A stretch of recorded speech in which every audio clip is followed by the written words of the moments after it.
This KFAN podcast is sponsored by Builders and Remodelers, exclusive Twin Cities provider of Elements Windows. Get the highest quality windows at unmatchable value. Visit buildersandremodelers.com for more details. Let's be real. Life happens. Kids spill. Pets shed. And accidents are inevitable.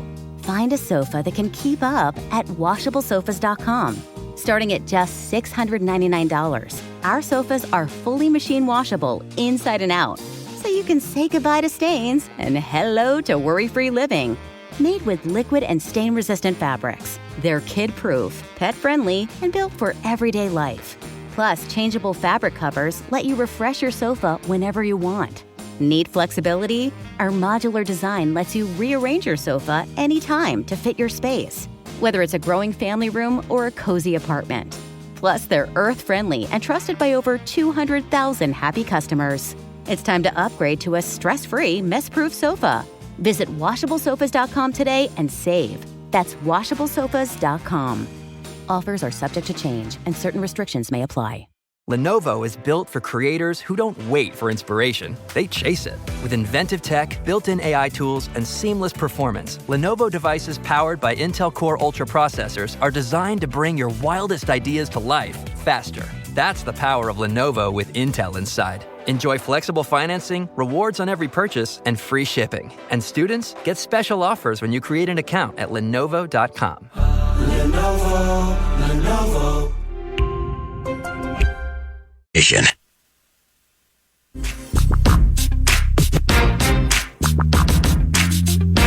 Fantasy football training camp is back at Treasure Island Resort and Casino. Join Paul Charchian and the Fantasy Football Weekly crew on Friday, August 15th in the Full Deck Ballroom from 6 to 9 p.m. Enjoy elite fantasy football knowledge and your shot at a $1,000 grand prize. Get the full details now at KFAN.com. Make the keyword calendar. That's the voice of Zach Halverson. I am Brandon Molesky, Tennaby, producer of the Common Program. This is the Tennafitzgerald. Always excited to get a little producer-on-producer action with JGMB, Justin Gaard, in studio for the next hour. And I was just thinking, Justin, it's been a long time since I've been confused for you. I think it just happened. When? I'm pretty sure it just happened. What day is today? Is today Monday? I'm pretty sure it happened on Friday. Did you not send it to me? I don't think I did. Okay. Somebody sent me something that made no sense at all right around 12:30. It was like program password related or something? I don't even know what it was. It wasn't program password related, but I do think it just happened. But you're right. Okay. It doesn't happen Generally as much. speaking, I haven't heard as much, so we're starting to separate ourselves. That's good. We've only been here 2 decades, the two of us, so I'm glad we can figure that out. We're only, year number 20 of me being on the Common Program. Mm-hmm. I love having you in, especially this time of the year, because I feel like when you get into August, I want to start thinking about Gopher football. Sure. But I have no idea what we have coming back, especially now with transfer portal and nil money. I don't know any of the new faces. I don't know what transfers we have coming in, who we have coming out, who's left for the NFL draft, who's staying. I don't know the new quarterback, so I'm glad you are in. Let's begin with the quarterback. What can you tell me about Drake Lindsay? Because I'm at the very base level of knowledge of him. And I'm only about 3 weeks ahead of you. Okay. In terms, I shouldn't say that, because last year, I call it, he was in the Max Brosmer cocoon a year ago. He's a redshirt freshman, I guess a true freshman technically, because I don't think he played in enough games last year. I could be wrong on that. That shows you how locked in I am. But are we now done with like the 6th-year COVID guys? Like, have we gotten past that point yet? Or I think there still might be a couple of guys floating around. Okay. Actually, yeah, the Gophers have a 7th-year guy named Derek. Named Parker Fox? No. Oh. But when we had him on, Grim and I did a show from the U a couple of weeks ago during the Paul Allen Project, and we joked with him. It's like, Parker Fox ran so you could, or walked so Derek LeCaptain could run. He's only a year behind Parker, but yeah, he had a couple of injuries and a COVID year. He was here, Derek LeCaptain, on roster on the 2019 team. That's great. Like that included, Antoine Winfield, Carter Coughlin, Tanner Morgan, Tyler Johnson, Rashad Bateman. He was on that team. I think he might have even played a game or two, but he got injured a couple of times and had a COVID year, so he's here for year 7. So Drake Lindsay from Fayetteville, Arkansas, They absolutely love him. They're handing him the keys to the program as a really young quarterback, which you don't have to do in 2025. Like, if you're not confident in your QB, to your point, you can go find somebody in the transfer portal. A Max Brosmer, like they did a year ago. And it would be easy for PJ to do that after the success Max Brosmer had, right? Like, he goes transfer. Look what I just did with Max. Yes, very, very much so. And there are some teams like Iowa, for example, is starting a transfer from South Dakota State who was kind of the Max Brosmer of FCS last year, and now he's down there. So when you have Iowa, you just got to know how to hand the ball off. I mean, that's the only requirement for the quarterback. You said that, not me. But until Brosmer came here, that was all that you had to do for a Gopher QB, right? Sure. So Lindsey's very different in that he played in a air raid, throw it all over the place offense in high school. Like, he wants to sling it. He's a bigger guy than Brosmer. He's tall, probably about 6'5", and they were on him pretty early. I think Gophers were his first big offer. He had an injury in high school where he didn't play. Then he played, but wasn't really on anybody's radar. And then his senior season, he won Gatorade Player of the Year in Arkansas. They went undefeated, won the big school championship. And for whatever the reason, which comes up, Arkansas didn't really recruit him, even though his high school was like 3 minutes from campus at Arkansas. Huh. And once they did start recruiting him, they don't secure their borders there, is what you're saying. Apparently not. No. And it's kind of controversial down there because there's actually people in that area, like old coaches, they're like, I don't know what they were thinking, why they didn't want to jump in on this. So anyway, they had a full court press on him, 2 Decembers ago, like right before signing day. Like, PJ was down there, both offensive coordinators were down there at his championship game. Like, we love you, you're our guy. Brought him in, basically said, do whatever Max Brosmer does, just follow him around, and that's what he did. So people, and Dan and I just talked about this a couple of weeks ago, like, do we think PJ changed through the Brosmer year of you have to throw it more? Sure. And I do think yes, but I think a lot of that goes in. I think he did change. I think he did understand it, but a lot of that goes into how much trust he has in the quarterback, and they're putting trust in this young kid. So I'm fascinated to see how it works because they obviously like him a lot. To my original point, you didn't have to do this if there was any doubt that you thought he could handle it. You could have gone and gotten an experienced guy. Now, obviously, the name I do know would be Coy Parrish. Mm-hmm. And the story with him now this offseason and summer is he's going to be playing a little bit on the offensive side of the ball. Do you have any indication, like, what his role is going to be on the offensive side of the ball, how much he's going to play? Do we have a future Travis Hunter on our hands? Like, what can you give us if you know anything about it? That's the name that PJ said. He said Travis Hunter. That's the name that PJ said in Vegas at Media Day, that we've seen guys like Travis Hunter that can play both ways. And I do know that part of the recruitment process with Coy was, if you come here, you're the hometown kid. Obviously, you've got the whole state behind you. But yeah, we'll let you play some offense. Yeah, we'll let you do whatever you want. And people that were at the big clip that's coming out of their open scrimmage or open practice on Saturday night is this 70-yard bomb. Yeah. I'm sure everybody's seen it. And I don't think, like, it surprises me how frontal PJ's been about it, because as you know, instead of being secretive about it. Yeah, most coaches, they're also paranoid. So part of me is like, they can't just be doing all of this for show. That's a big dramatic waste of time. Yeah. They must just think, yeah, we're putting him out there and this is it. So I think he's going to have a role. Now, what does that mean? Is he wide receiver 1? Is he, certain packages? Does he play wildcat quarterback? PJ's talked about that. I'll tell you this, though, like, he is just a different dude. I mean, when you come in and do what he did a year ago as a true freshman, just pulling up in the Big Ten and having 5 interceptions and first team All Big Ten, All American, the whole deal, like, he does move different. Like, this, like, there are guys that you just look at and go, that guy's just different than everybody else. He's young right now. As he gets older, he's going to be, I think, an even bigger difference maker. So I think he's going to have a substantial role. And this might get me into PST. Uh-oh. That's interesting. There we go. But last Heisman? year... Well, it's just, no, it's not. No, although Tommy Olson, I saw already tweeted that. Yes. He's already beat you to it. What's interesting is, like, this is about to be year 15 that I'm going to be on the sidelines, right? I've given my youth to this whole thing. That's crazy. Yeah, well, we've both been here 20-some years, but year 15 I didn't know on it the was sideline. 15, though, after the Gopher work. I know, it is crazy. There isn't a guy, they've never had a guy, number one, that when I go to media days and just listen, like, everybody wants to talk about. Like, where it's like, that's the guy. Yes. They've always had good players, obviously. And, Tyler Johnson, Rashad Bateman. And they're putting guys in the NFL, like Antoine Winfield, who I just mentioned. But, like, we're preseason, like, people are coming over to the little podium to ask PJ about Coy and want to know about Coy. And are, like, even the Big Ten Network guys talking about Coy. Like, there's just hasn't been a guy that has had that type of hype or headlines surrounding him. So, and even at the stadium last year, before he even started playing much, he made like a special teams tackle. It was like a first quarter, punt return tackle. Public address guy goes, tackle by Coy Parrish. And the place went nuts on like September 7th, at an 11 o'clock kick. So he just has a different vibe about him. PJ's always been the star, and maybe we finally have a player that's actually going to turn into that star. Maybe. Yeah. I mean, it's been fascinating. The national people are already here writing articles and doing stories and wanting to know about Coy Parrish. So they have that headline guy for sure. Are you ready to play blind rank on the other side of this break? Yeah, I've heard this a lot. Yes. We'll see see how you can handle blind rank. Justin, Gaard, Zach, you can still chime in too. You're still allowed to be here. It's okay. SpongeBob's not on in there, is it? That's how I always used to lose Halby. When SpongeBob was on TV, I'd look over and he'd be staring up at the TV. Some good episodes. He's watching White Bear Lake hockey on tape, apparently. Oh, yeah. Tennafitzgerald continues. We'll do blind rank with JG next. There's nothing like sinking into luxury. At WashableSofas.com, you'll find the Anabe sofa, which combines ultimate comfort and design at an affordable price.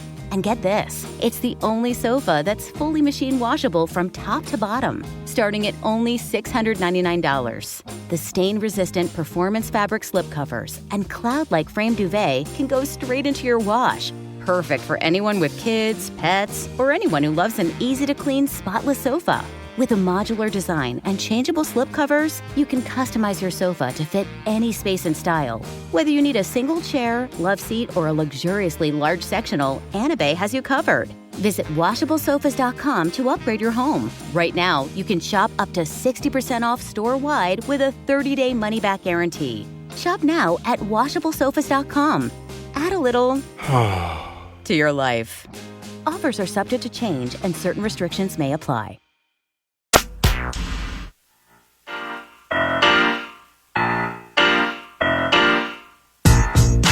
Vikings football is back. Come out and find our Mall of America street team each day at Vikings training camp to find out how you could win awesome prizes, including Mall of America mystery cards or tickets to an upcoming Vikings game. Get all the details at KFAN.com, keyword calendar. All right, Tennafitzgerald, JGMB continues. Justin Gaard from the Dan Barreiro Show in all hour. I don't think you've played this before, JG. It's now time for Blind Rank. I have not. I've listened. I'm worried about the category. Why? Why would you worry about the category? I don't know. What could it possibly be? Well, I formed it based off of you being here. Okay. So I think you would know this as well as anybody. Okay. So the way Blind Rank works, I'm going to give you 10 different items of some sort of category. You need to rank them, but you don't know what's coming next. Yep. So you can catch yourself on a ranking later, obviously. Are you ready? I'm ready. I need you to rank the top women's tennis players of all time. Okay. Top women's tennis players of all time. So Yep. I'm going to throw out a name. You don't know who's coming up next. Yeah, you're right. I can probably be okay at this one. Okay. Yeah. So number 1 is going to be the top one. Number 10 is obviously going to be the worst. Okay. Chris Evert. And obviously you can give a little discussion about each one too. Let's get this going the entire segment. Yeah, I mean, Chris Everett's definitely top 5. I'm going to say Chris Evert is 3. Chris Evert 3? Yeah. Okay. Venus Williams. All right, I know who I'm holding for 1 and 2. But they might not be on the list. Yeah, I was going to say, That's you don't know. You don't know. Venus, I'm going to say 5. Venus at 5? Yeah. All right, you're kind of leaving yourself some openings at the top 2, but also could get yourself caught on that bottom 5. Monica Seles. It's a good one. Very good one. I'm going to say Monica Seles could have been 1 or 2 if she wasn't viciously attacked mid-career, where she was dominant. But I'm going to say Seles is 6. I'm going to go Monica Seles is 6. All right, so right now, use 2 hands on both sides. 2-hand forehand, 2-hand backhand. I did the 2-hand backhand as well. Yeah, but not forehand. Well, no. She did it on forehand, too? Exactly, yes. Okay. Yeah, very rare. Huge grunt. Are you a one-hand or two-hand backhand guy? When you get older, you take a hand off because you don't want to work that hard. Oh, So back in the day, I was two hands. And if I was playing, I would still go two. But when you get older, we call it the alumni backhand, where you just kind of chop at it. Okay. Because you don't want to move. Yeah. You don't want to work too hard. So when I was a child, and I did not play quite at the highest level as you did when tennis. I didn't play organized tennis of any kind, but you'd go to the tennis court with a buddy. I don't think they do it anymore. They go play pickleball up there. Yeah. But that was the time I was playing was during the Andre Agassi era. The best. And I would see him with two hands. The best. And I just always felt more comfortable doing it. I don't know if it's just the hockey player in me, because my backhand is the same hand as my hockey hand.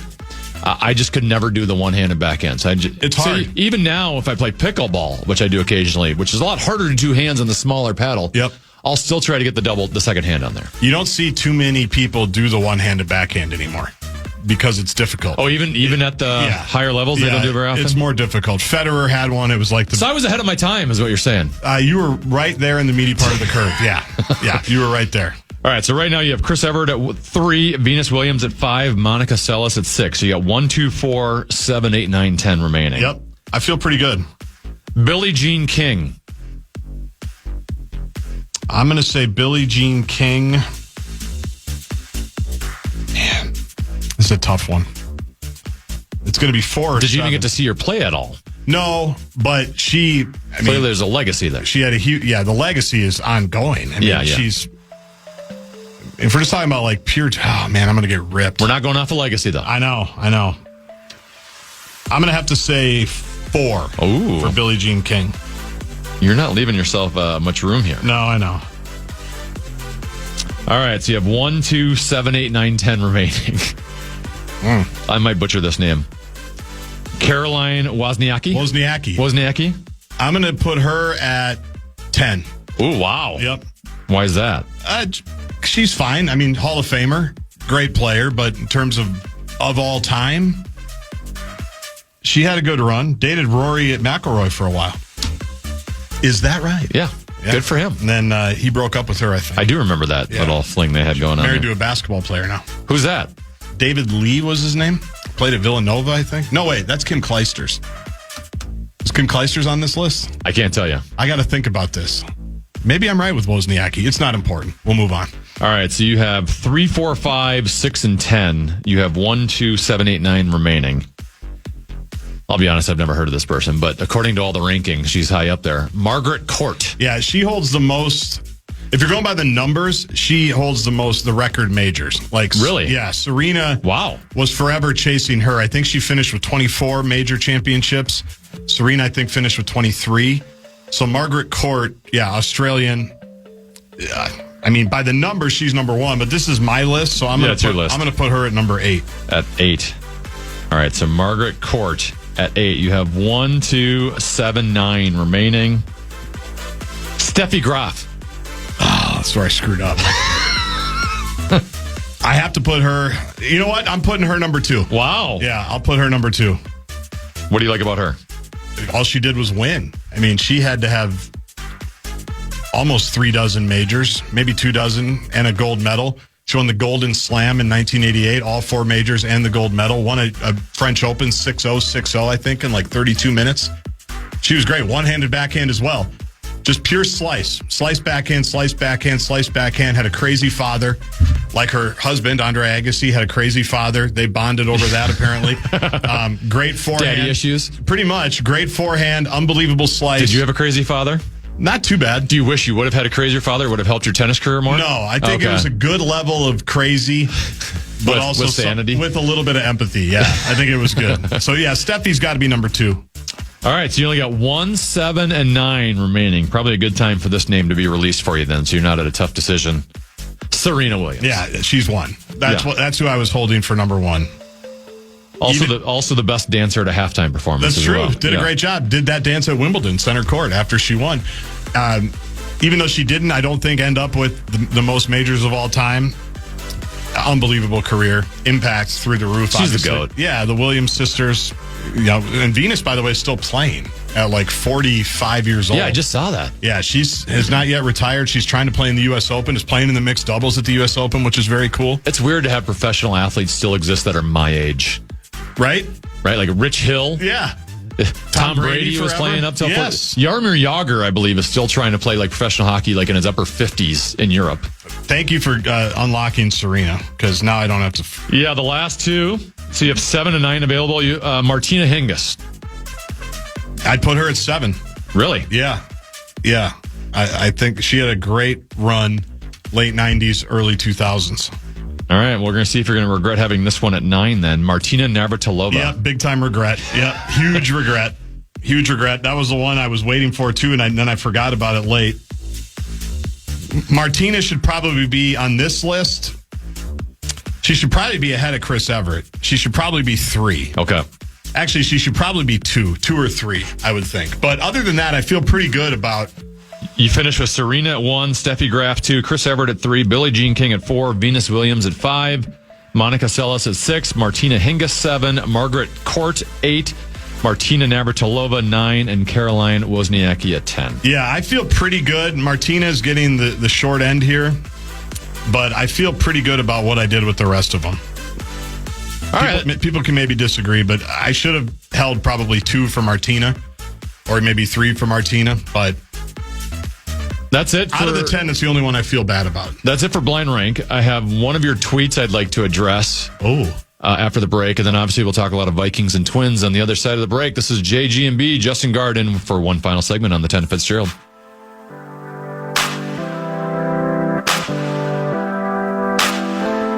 Time for a sofa upgrade? Visit WashableSofas.com and discover Anabe, where designer style meets budget-friendly prices, with sofas starting at $699. Anabe brings you the ultimate in furniture innovation with a modular design that allows you to rearrange your space effortlessly. Perfect for both small and large spaces, Anabe is the only machine-washable sofa inside and out. Say goodbye to stains and messes with liquid and stain-resistant fabrics that make cleaning easy. Liquid simply slides right off. Designed for custom comfort, our high-resilience foam lets you choose between a sink-in feel or a supportive memory foam blend. Plus, our pet-friendly, stain-resistant fabrics ensure your sofa stays beautiful for years. Don't compromise quality for price. Visit WashableSofas.com to upgrade your living space today with no-risk returns and a 30-day money-back guarantee. Get up to 60% off plus free shipping and free returns. Shop now at WashableSofas.com. Offers are subject to change and certain restrictions may apply.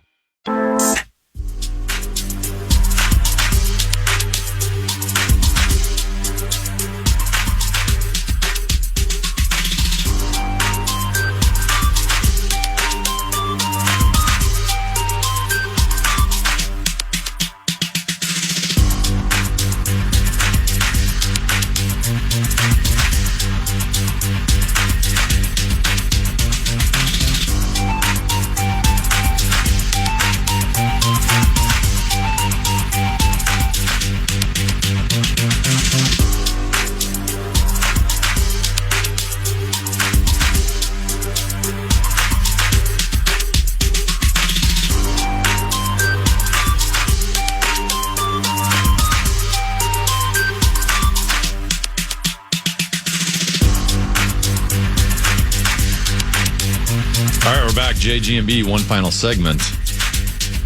This wasn't a tweet from you, but I think I should say post. You reposted it. Okay. And it caught my attention. I'm intrigued. Because you are a Gopher fan. Yeah, sure. Right, you work for him. Yeah. I'm a former Tommy. I'm an alum. I know you are as well. Yeah. And it was apparently, and I don't have a subscription to Pioneer Press, so I cannot read Charlie Walters' column, but Charlie Walters, the new head coach for the Gopher men's basketball team, Nico Medved, called University of St. Thomas officials, offering to play the Tommies in the first game of their new arena this fall, which I can't wait to see. Yes. But St. Thomas said that they are going to be hosting Army. Now, I'm guessing what happened here was St. Thomas had already committed to Army and they just don't want to decommit. But on the bigger scale, I'm like, how great would that have been? One, there's always been this knock about Minnesota of they don't want to play St. Thomas. Right. And I don't think that's a good reputation to have. Go show you're the big brother and go take them down. Mm-hmm. And it's, you're going to get good crowd there. You're going to get a little rivalry going. Like, we've never had 2 Division I teams in this state together. Like, let's make something of it. Of course, I'm talking from the St. Thomas side, so it's a little easier for me to say. Yep. But I read that going, man, we finally got where it seems like a Gopher coach wants to do it. And it could have been a huge, Gopher basketball, how many people are going to the first game of the year when you're playing some team from Northeast Missouri State that we've never heard of? Right. This could have been a cool, you would have gotten a ton of publicity, at least here in the state of Minnesota. Would have been a great idea, and we're not going to do it. All right, so do you have my repost there? No, I can go find it. I can tell you what I said. Okay. Because I didn't really take a position one way or the other. All I said was, this would have been cool. New arena is going to be sick, I think is what I said. Yes. Something along those lines. Let me say you said that would have been cool. Yeah, that would have been cool. New arena is going to be sick. So let me first say, I think the amount of time and energy and just emotion that has been spent on this particular topic, to me, is one of the dumbest things in Minnesota sports history as a group. Okay. Is St. Thomas, are Minnesota and St. Thomas going to play? Why won't Minnesota play? Will St. Thomas I think have to you guys go are scared there? of us. That's fine. It's fine. Yeah. Because they're going to play. You don't want none of this. Eventually they're going to play. You don't want none of Tower. And great guy, great coach. Might have him at the State Fair, had him at the Final Four. Love Johnny Tower. He wrote a book that everybody should read about the over-involved sports parents. That everybody should read. It's a tremendous book. He's a psychology professor. Do you want to get into that topic next? I don't know if you know that. No. I think this is like the dumbest fake controversy that we've ever had. We've all been Ben Johnson was asked about it. Nico Medved at his press conference is asked about it. We get it. St. Thomas wants to play Minnesota. I understand why Minnesota didn't want to. I understand why Minnesota might want to now. I get all of it. I think it's the dumbest thing that we spend so much time on. Bob Motzko doesn't dodge him. And I do appreciate that about that. And Motzko does say, hey, look. And that should be bigger competition than the basketball team. And he does say, hey, look, we're the state of hockey. We should all play each other. I get all of that. Yeah. That's fine. Because they're going to play and we're going to go, okay, great. St. Thomas won or Minnesota won. And now what do we talk about? We've wasted so much time on this. However, you should have seen my phone yesterday when I tweeted that out and just said, that would have been cool. Because it would have been cool. Yes. That would have been sweet. And I had people from the U texting me, and I had people from St. Thomas texting me and telling me the whole story. Oh, so you're ready to reveal the whole story? As if I need the whole story. I wasn't looking for the whole story. It's what was yesterday, Sunday afternoon.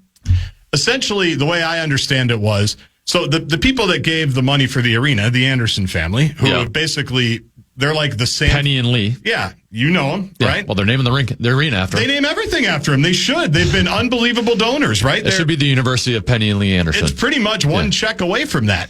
But Lee, I think, went to Army, right? That was his alma mater. And so that was kind of his deal was, why don't you bring my alma mater in for the first game? That's a nice homage to the people that are helping you with the arena, right? Sure. That's a nice tip of the cap. I get it. Yeah. The other part was that Nico left out, or that Charlie left out, is that it was basically like an exhibition game to open up the arena. It wasn't like going to be a real game, which again, who cares? No, let's play a real game. I'm just saying this is what I heard yesterday. And again, I don't care about any of this. Whether they play or don't play, I think we've wasted so much time on it. Nor should you, because you're a normal human. But that was the whole story, was that, the Gophers did call and say, we'll do the exhibition, or we'll do something for the arena, but they want to open it up with Army, which they should. Whoever's paying for the arena should pretty much get to do whatever they want for the first game, if they have strong feelings. So I just think can we find them somewhere else on the schedule? Perhaps, because I do think... Or the schedule's already booked at this point. I'm guessing in August 4th. There's very few teams are still looking for games, although I think I saw somewhere St. Thomas is actually looking for a game, and they've made it known very clear that they'd be happy to come over to Williams Arena. So they could do it that way. Why come over to our new arena, Minnesota? Maybe they will. I don't know. But that was... because I don't even think I took a position yesterday. I go, that would have been cool if that worked out. If everything worked out, that would have been a great idea. It didn't, and the new arena is going to be great, and I still stand by all of that. But we've spent too much time on it, and in my life, at least. Sorry, I just wasted more. No, that's okay. I'm glad I could get my opinion out on the whole thing, because I understand why Minnesota wouldn't want. What does Minnesota gain from that? In all honesty, they gain nothing from that. They show pride. They show that they're not afraid. Yeah. So what does that get you? Well, obviously you don't want to play because you know you'd lose. I'm not even playing. Because guess what? University of St. Thomas, we're now eligible for NCAA tournaments. And they're going to get there, I would imagine, sooner rather than later. I agree with you. and I always said the teams that I thought would be most annoyed that St. Thomas came into the Summit League were the Dakota schools, because there's a lot. Dakota schools get a lot of Iowa, they get a lot of Wisconsin, they get a lot of Illinois, right? That go over there and play.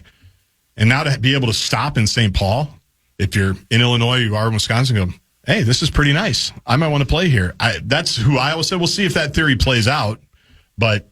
Yeah, they have a great program. So I feel like the outlook on this has always been Gophers versus St. Thomas, when we should be looking as Minnesota sports fans as one Minnesota, one together, right? Because one of my biggest pet peeves, and we don't have it in hockey, but we have it in football and we have it in basketball, is that we only have one team to cheer for in this state. Yeah.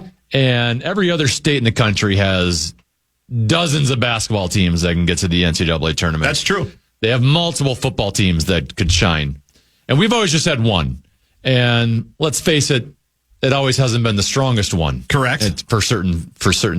Only since 1997. So I'm just always like, it'd be nice to have a couple kicks at the can, to have a rooting interest once we get to March Madness, to have a rooting interest. And I don't think the football team for St. Thomas is probably going to be getting into the college football playoff. But at least the March Madness, now we got two shots at where, right? Like, Zach knows in college hockey, there's clearly Gopher fans and there's Maverick fans and they're Bulldog fans. They're separated and they hate Minnesota.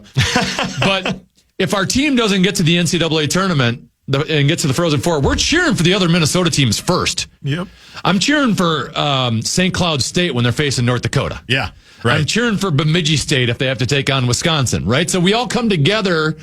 But we haven't had that option for basketball and football. And I think it's great that we do now. And I think we will, because to use the Dakotas as an example, we've kind of cherry-picked that. Because a lot of times the Dakota schools will have a Minnesota kid on it, right? I mean, that's how we got to know Tim Miles and Saul Phillips and Dave Richmond and Nagy from South Dakota State before that, TJ Otzelberger before that, before he went to Iowa State. I agree with you totally. We had to regionalize even our coverage of it. Every year it was, well, here's where a bunch of Minnesota people are playing that are in the NCAA tournament, if Minnesota's not. And we had to do it that way. So I agree with you. It's going to be cool that they're now eligible, and they are. And like I said, I'm excited to see that new arena.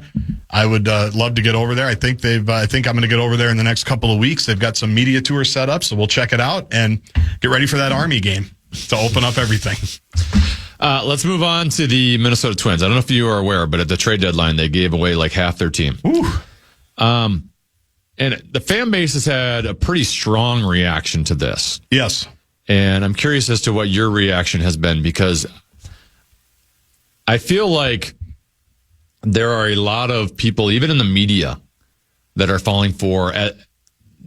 They are assuming that the poll ads and even the management, and I don't want to blame it as much on the management, still are sincere about, well, we think this is what's best for us. And I'm like, guys, this is strictly cutting payroll. That's all it was. Stop trying to act like we think 2 years from now down the road, this is going to put us in a better position. No, it's an ownership group that is going to be selling the team and thought, hey, this season's not going to work. Let's shed salary before the year's over. That's how I'm looking at it. Yeah. And I still feel like people are kind of looking through the weeds here and not seeing it for what it is. First of all, Aaron Gleeman will be in studio with Dan Barrero at 3:30 today. Interesting. KFAN.com/watch, Halby. We're going to get that done. KFAN.com/watch. We're going to fire up the stream. Why was JGMB not on KFAN.com/watch? SpongeBob. I think that would have been very worthy. Yeah. Because he always has to tell me to move over to the right camera because I'm never in the right frame. Whenever something is streamed, it's always, can you move over? Well, I'm not used to it. Sorry. Maybe it's the camera's fault. Yeah, I'm not used to it. Well, maybe we need to spend some money on cameras that can move a little bit. Well, that'd be interesting. Okay. Yeah. So KFAN.com/watch. Motion sensor cameras. 3:30 for Aaron Gleeman. He'll be in studio for an hour. Looking forward to that. Okay. Here's why I think people are missing what you're saying, or not assuming it is what you're saying, that it is just a straight salary dump, because this has never happened before in the history of Major League Baseball. No one has ever had to react like this. Longtime ball guys, we're scratching the usual trade deadline itch. Oh, they sold off a couple of pieces, and this is where they think. Yeah.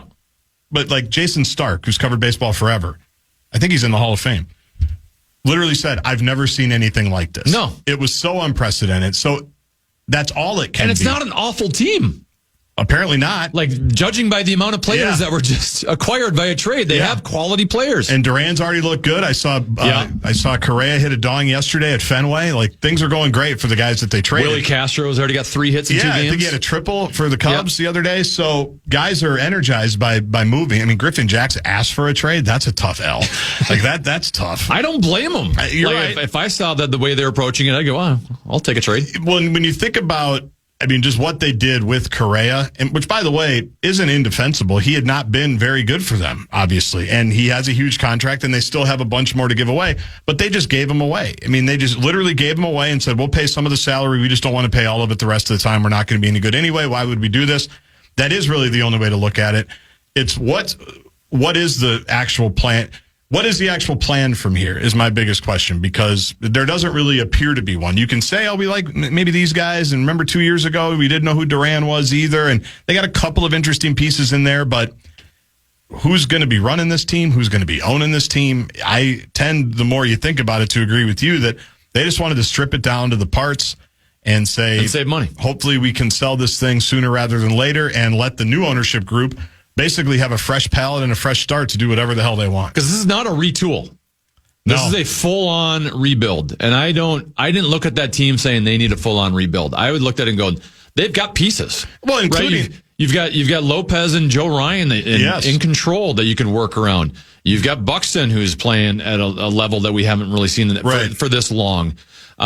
You have other guys, your bullpen, pretty solid. You have some pretty good.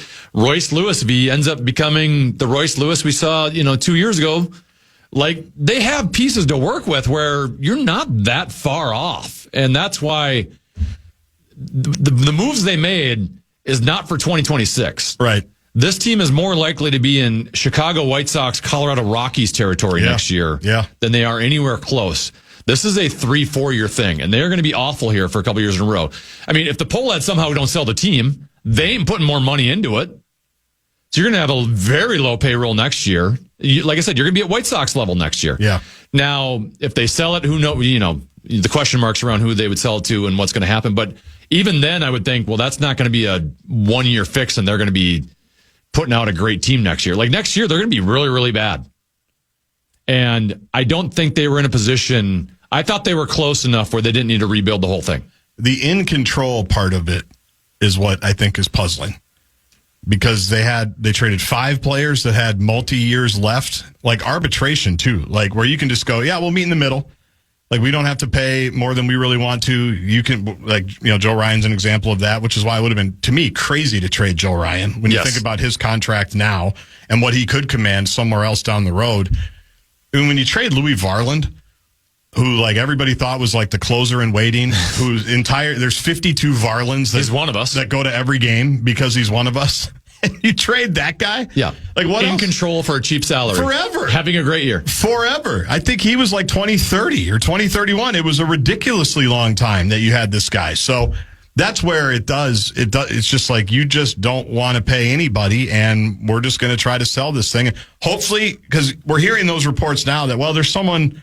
They're working out the final details. They've got an owner identified, and so we're just going to get rid of it. I haven't heard any names. No, neither have I. So but that's what they keep saying. So I guess we'll just have to see. That's what we keep hearing, I should say. That's not what they keep saying. That's what ball guys keep telling us, that they're down the road with somebody. Things look good. Obviously, I know they've had a lot of meetings with potential owners and prospective owners, but it's a buzzkill. I just keep going back to, and people have argued with me about it, 2 years ago when they beat the Blue Jays, and Target Field's just pure electricity. Yes. Rocco Baldelli's sitting in the chair I'm sitting in now telling Barrero last offseason, I couldn't even hear myself think. I have goosebumps just thinking about that feeling. Like, and I know they won the division that year. They were like an 89-win team. But the response to that, so it's not like they were this great team, but rather the response upon that moment where Target Field had been awakened from this decade-long slumber, 2 decades without winning a game, the response was, we're not going to add to this. Don't get crazy. We're not going to try to take this to the next level. We actually have to take away from this and make it even more difficult to even get back there. That should set you back a decade. And that's, I think, what it is going to. Like, because like you said, they're not going to be very good. And that's what's too bad, is just 2 short years ago, this town was on fire. They split the first two with Houston, right? I think, or the ownership had as much equity as they've had in a long time in terms of. And they had made great moves, getting Pablo Lopez, Sonny Gray, bringing him in. And obviously they didn't want to pay him. He's now in St. Louis. Yeah. But they had just done so many things right. The Correa thing, being creative to find a way to make that happen the first time around, where he was good in that postseason stretch. And then staying with it to re-sign him, even when he went to two places and failed a physical. I gave him credit for, hey, we're staying with it. We still like it. We think there's value. Like, they had done so much right, and then just a master class in blowing it in 18 to 24 months.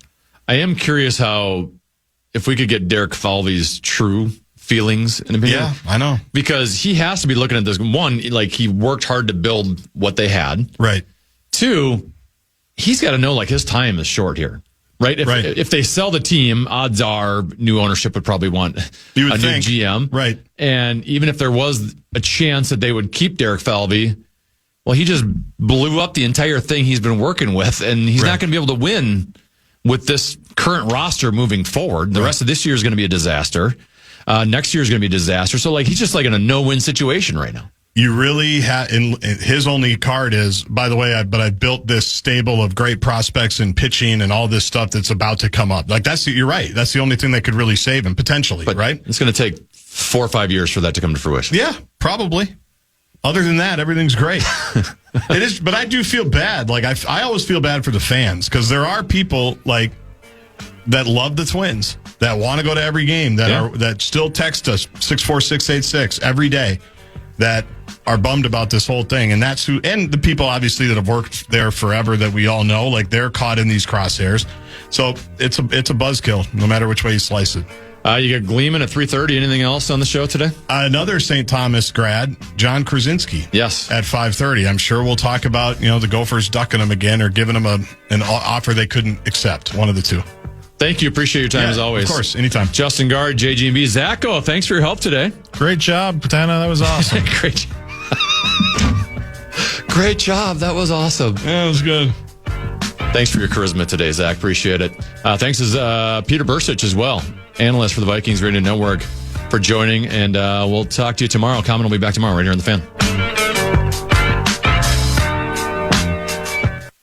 Tired of spills and stains on your sofa? WashableSofas.com has your back. Featuring the Anabe collection, the only designer sofa that's machine washable inside and out, where designer quality meets budget-friendly prices. That's right, sofas start at just $699. Enjoy a no-risk experience with pet-friendly, stain-resistant, and changeable slipcovers made with performance fabrics. Experience cloud-like comfort with high-resilience foam that's hypoallergenic and never needs fluffing. The sturdy steel frame ensures longevity, and the modular pieces can be rearranged anytime. Check out WashableSofas.com and get up to 60% off your Anabe sofa, backed by a 30-day satisfaction guarantee. If you're not absolutely in love, send it back for a full refund. No return shipping or restocking fees. Every penny back. Upgrade now at WashableSofas.com. Offers are subject to change, and certain restrictions may apply. Come on, why is this taking so long? This thing is ancient. Still using yesterday's tech? Upgrade to the ThinkPad X1 Carbon. Ultra-light, ultra-powerful, and built for serious productivity. With Intel Core Ultra processors, blazing speed, and AI-powered performance, it keeps up with your business, not the other way around. Whoa, this thing moves. Stop hitting snooze on new tech. Win the tech search at Lenovo.com. Lenovo. Unlock AI experiences with the ThinkPad X1 Carbon, powered by Intel Core Ultra processors, so you can work, create, and boost productivity all on one device.